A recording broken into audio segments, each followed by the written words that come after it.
Est-ce que vous saviez qu'il n'y a que 8 ouvriers et 25 employés à l'Assemblée nationale, alors même que ces catégories socio-professionnelles représentent 44% de la population française? Ça fait même pas 6%, un tout petit chiffre qui interroge.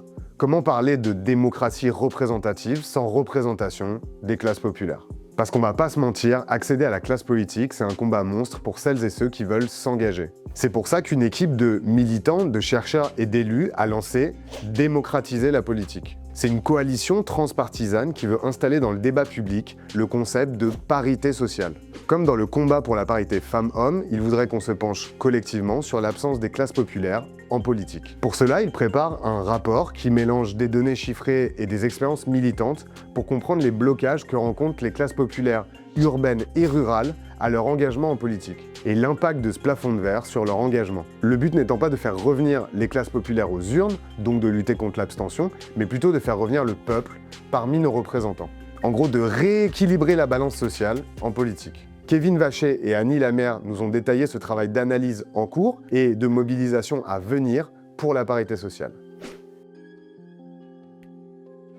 Mais enfin, un double constat en fait, qui est en apparence contradictoire, c'est que massivement les classes populaires continuent à s'engager.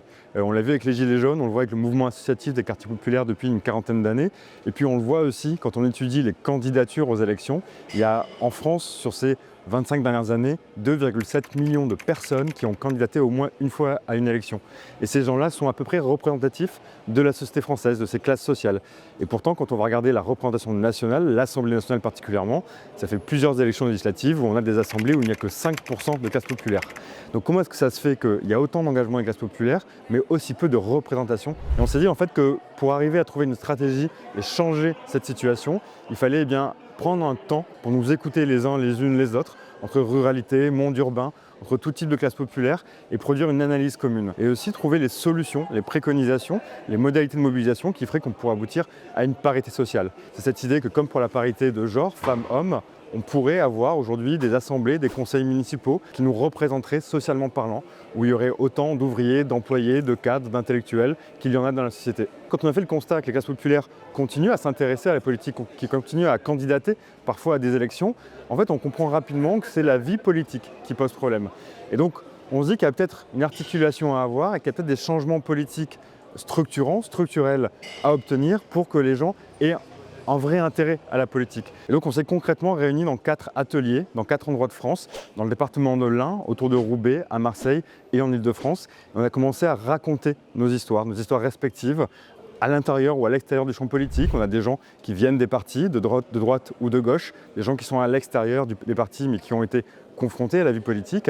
Et donc on a décortiqué pas à pas qu'est-ce qui avait fait qu'on s'était pris ces murs, tout simplement.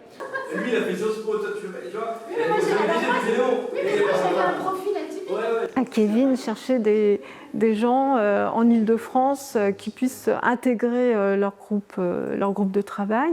Et je me suis portée volontaire, en fait. Et c'est comme ça que j'y suis arrivée avec d'autres personnes. On n'est pas nombreux chez les écolos. Et en fait, c'est ça qui est intéressant, c'est que dans ces débats et dans notre vécu, quand on échange entre nous, eh bien, même si nous ne sommes pas issus des mêmes partis politiques, certains ne sont plus dans des partis, mais ils ont eu de toute façon un cursus avec les politiques. On a parlé des législatives et on s'est rendu compte que sur les législatives, quand on parachute quelqu'un dans le 93 qui n'a jamais vécu dans les quartiers populaires, mais qui a l'étiquette LFI ou l'étiquette NFP qui va passer, parce que de toute façon c'était acquis qui passera, ça pose question. Alors que sur place, il y a plein de militantes et de militants et des gens qui probablement, parce qu'on devient un élu. Enfin, moi, la première, à la région, j'avais des jetons, je n'osais pas parler, parce que je n'avais jamais parlé en public, parce que je venais de ma banlieue où on avait 300 mots et qu'on utilisait ces 300 mots et que je ne savais pas en dire plus, que je venais d'un milieu où il n'y avait pas de livre chez moi, il n'y avait aucun bouquin. Donc on ne les a pas, tous ces codes-là. Et donc de travailler avec Kevin et avec d'autres personnes qui ont rencontré les mêmes difficultés que moi, je pense que ça va nous permettre d'aller devant nos partis politiques, en tout cas moi, d'aller chez les écolos et de leur dire voilà quel est le profil type de nos militantes et de nos militants, voilà le profil type de nos élus. Et ça me paraît intéressant. Puis on allait chercher aussi dans la donnée quantitative, c'est-à-dire qu'on allait négocier avec le ministère de l'Intérieur des données inédites qu'on a compilées pour la première fois, qui nous donnent un aperçu de qui sont les 2,7 millions de personnes qui ont candidaté à une élection sur ces 25 dernières années. Ça nous permet d'avoir une focale très petite, très fine, qui explique comment fonctionne la vie politique, et aussi d'avoir une vision très large, qui nous permet de regarder suivant les territoires, suivant les segments politiques, suivant les périodes, comment cette éviction des classes populaires s'est faite, et comment au final, il y a des situations variées dont on peut apprendre pour trouver des solutions. Et on essaie d'avoir des tableaux, des sociographies, des portraits à l'instant T, ce que les gens expérimentent en fait au quotidien de la vie politique. Et on dévoile ça, parce que souvent, il y a une sorte de boîte noire en fait, d'invisibilisation de ce qui se passe réellement dans la vie des partis. On a souvent des fantasmes là-dessus. Et à partir de l'expérience des militants et des militantes, de manière transpartisane, on essaie d'identifier ce qui fait système dans la vie politique et qui empêche les classes populaires d'être représentées malgré leur fort engagement. Exemple de question pour l'analyse, dans quelle situation nous sentons-nous le plus isolés ? Parce qu'ils vont chercher des gens dans les quartiers populaires pour les mettre sur les listes. À Marseille, par exemple, on a mis des gens des quartiers nord sur les listes. Mais combien sont élus ? Très très peu. C'est leur dire, mais arrêtez de prendre des gens des quartiers populaires pour faire beau sur l'affiche ou beau sur la liste, mais au final, ils ne seront pas élus parce qu'on les fait redescendre. Ça s'est passé pour les européennes, ça s'est passé sur les municipales, qu'on leur dise voilà la réalité. Et à partir de cette réalité-là, qu'est-ce qu'on fait pour que dans les hémicycles, on ait des vrais gens ?